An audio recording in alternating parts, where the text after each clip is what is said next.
ভাবুন তো, একটা রাজ্য যেখানে ফলের মিষ্টি গন্ধে বাতাস ভরে থাকত, যেখানে মরুভূমিকে স্বর্গ বানিয়েছিল একটা বিশাল বাঁধ, কিন্তু সেই প্রাচুর্যই একদিন তাদের গলা টিপে ধরল। এত সুখের মাঝে থেকে আমার দম বন্ধ হয়ে আসছে। আমি কষ্ট চাই, মুক্তি চাই।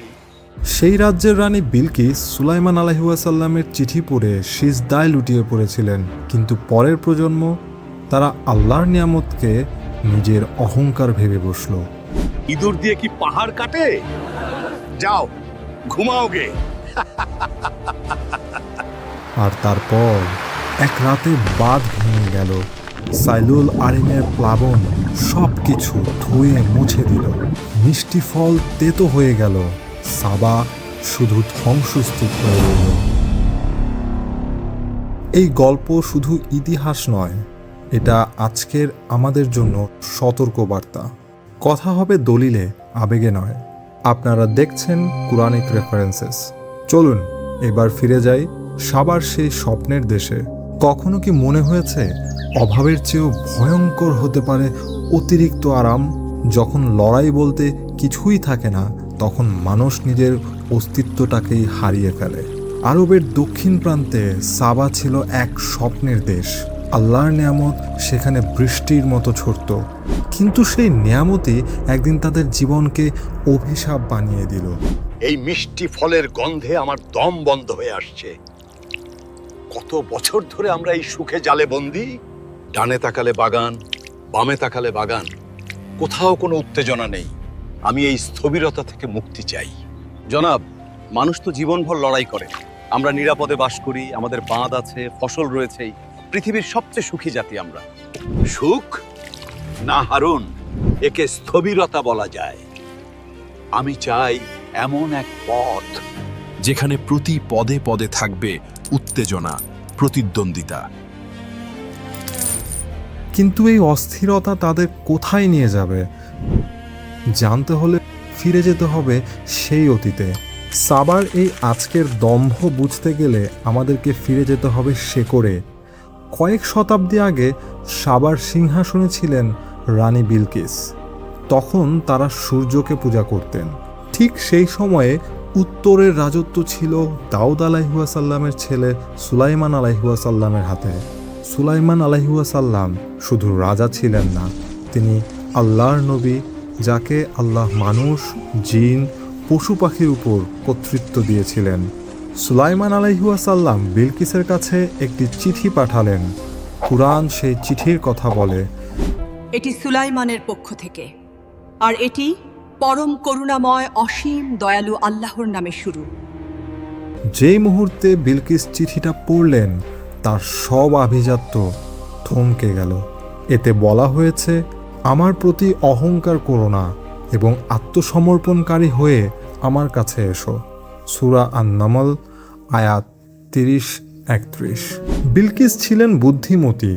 তিনি ক্ষমতা নয়, সত্য বেছে নিলেন। সুলাইমান আলাইহিওয়াসাল্লামের সেই অলৌকিক রাজত্ব দেখে তিনি সিজদায় লুটিয়ে পড়লেন। সেই দিন থেকে সাবা আল্লাহর কৃতজ্ঞ বান্দাদের জনপদ হয়ে উঠল। কিন্তু প্রজন্ম পেরিয়ে গেলেও সেই কৃতজ্ঞতা কোথায় গেল? দেখুন কিভাবে অহংকার ঢুকল। রানী বিলকিস চলে গেলেন, প্রজন্মের পর প্রজন্ম পার হলো। সাবার মানুষ সেই বিনয় ভুলে গেল। সাবার শক্তির কেন্দ্র ছিল মারিব বাঁধ। মরুভূমির মাঝখানে নির্মিত এই স্থাপত্য তাদের জীবনকে শান্তি দিত। কুরআন বলে, অবশ্যই সাবা অধিবাসীদের জন্য তাদের বাসভূমিতে ছিল এক নিদর্শন, ডান ও বাম দিকে দুটি উদ্যান। সূরা সাবা আয়াত 15। কিন্তু প্রাচুর্য কখনো মানুষকে অহংকারে ফেলতে পারে। রাসূল সাল্লাল্লাহু আলাইহি ওয়াসাল্লাম বলেছেন, দুটি নিয়ামত এমনও আছে যাতে অধিকাংশ মানুষ ক্ষতিগ্রস্ত হয়, সুস্থতা এবং অবসর। সহিহ বুখারী হাদিস নং 6412। তারা ভাবত এই সম্পদ তাদের নিজের তৈরি মারিব বাঁধের জন্য। সেই বাঁধ ছিল বিশ্বের বিস্ময়। পাহাড়ের মাঝে পানি আটকে তারা মরুভূমিকে স্বর্গ বানিয়েছিল। কিন্তু এই প্রাচুর্য তাদের মনে একটা বিকৃত প্রার্থনা জাগিয়ে তুলল। আমাদের শহরগুলো এত নিরাপদ, যে মুসাফিরদের একটু পানির তৃষ্ণাও লাগে না। আমরা কি কোনো বীরত্বের স্বাদ পাবো না? হে আমাদের পালনকর্তা, আমাদের এই সফরের দূরত্ব বাড়িয়ে দাও। আমাদের এই যাত্রাগুলো দীর্ঘ আর কষ্টকর হোক। ভাবুন তো, তারা সহজ জীবনের উপর বিরক্ত হয়ে কষ্ট চাইল। আল্লাহ তাদের চাওয়া পূরণ করলেন, কিন্তু এক ভয়ঙ্কর উপায়ে। পবিত্র কুরআনে তাদের এই অকৃতজ্ঞতা নিয়ে বলা হয়েছে, অতঃপর তারা বলল, হে আমাদের পালনকর্তা, আমাদের সফরের মধ্যবর্তী দূরত্ব বাড়িয়ে দিন। তারা নিজেদের উপর জুলুম করেছিল। সূরা সাবা আয়াত 19। কিন্তু আল্লাহ কিভাবে তাদের শাস্তি দিলেন? একটি ছোট্ট প্রাণী দিয়ে। সাবার এই দাম্ভিকদের ধ্বংস করতে আল্লাহ কোনো ঝড় বা সেনাবাহিনী পাঠাননি। তিনি পাঠিয়েছেন প্রকৃতির সবচেয়ে ছোট্ট সৈন্য, খুলদ, অন্ধ ইঁদুর। এরা বাঁধের নিচে মাটির ভিত্তি খুঁড়তে শুরু করলো। তারা পাথরের দেয়াল নয়, বরং তারা নিচের মাটি খেয়ে ফেলছিল। ইঁদুরগুলো মাটির ভিত্তি ফাঁপা করে দিয়েছে। এই দেয়াল যে কোনো সময় ভেঙে পড়বে। আমাদের এখনই কাজ শুরু করতে হবে। তুমি কি পাগল হলে? এই দেয়াল পাহাড়ের পাথর দিয়ে গড়া। ইঁদুর দিয়ে কি পাহাড় কাটে?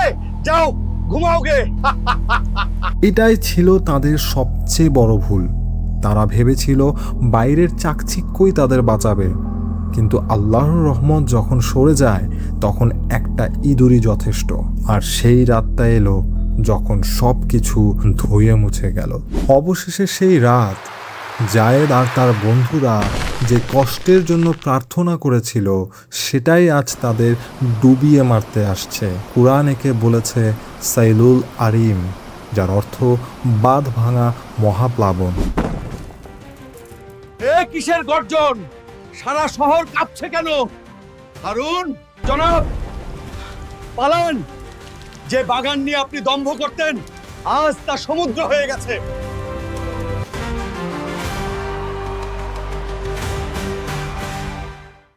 সাবার সেই মধুর ফল হারিয়ে গেল। আল্লাহ তাদের সম্পদ কেড়ে নিয়ে এমন ফল দিলেন যা খাওয়াই অসম্ভব। এ কি বিষ! সাবার সেই মধুমাখা স্বাদ কোথায় গেল? কেন সব তিতু হয়ে গেল? পবিত্র কুরআনে আল্লাহ এই পরিবর্তনের কথা আমাদের মনে করিয়ে দিয়েছেন।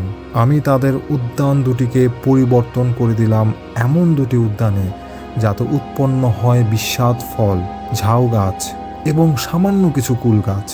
সূরা সাবা আয়াত 16। এই ধ্বংসস্তূপ থেকে আজকের আমাদের জন্য কি শিক্ষা? সাবার পতন কি শুধুই ইতিহাস? না, সেই অকৃতজ্ঞ প্রজন্ম আজও আমাদের মাঝে বেঁচে আছে। যখন ফ্রিজ ভরা খাবার দেখে বলে, আজ ভালো কিছু রান্না হয়নি, তখন কি আপনি সেই জায়েদ হয়ে যান না? যখন নিরাপদে ঘরে বসে বলেন জীবনটা একঘেয়ে, তখন কি আপনি সেই দূরত্বের প্রার্থনা করছেন না? সাবার সেই ধ্বংসস্তূপ থেকে আসা বাতাস আজও ফিসফিস করে বলছে, হে আদমের সন্তান, নিয়ামতকে অধিকার মনে করো না। তোমার চোখের আলো, রাতের ঘুম, এক গ্লাস স্বচ্ছ পানি, সবই আল্লাহর দয়া। যেদিন এগুলোকে পাওনা ভাববেন, সেদিনই আপনার সাবা শুরু হয়ে যাবে। আজ আমাদের জীবনের এমন 3টি নিয়ামতের কথা ভাবুন যার জন্য আপনি এখনও আলহামদুলিল্লাহ বলেননি। কমেন্টে জানান। ভিডিওটি ভালো লাগলে শেয়ার করুন, যেন আমরা সবাই একসাথে কৃতজ্ঞ জাতি হয়ে উঠতে পারি। আল্লাহ আমাদের সবাইকে কৃতজ্ঞ বান্দা হিসেবে কবুল করুন। আমিন। আসসালামু আলাইকুম ওয়া রাহমাতুল্লাহ।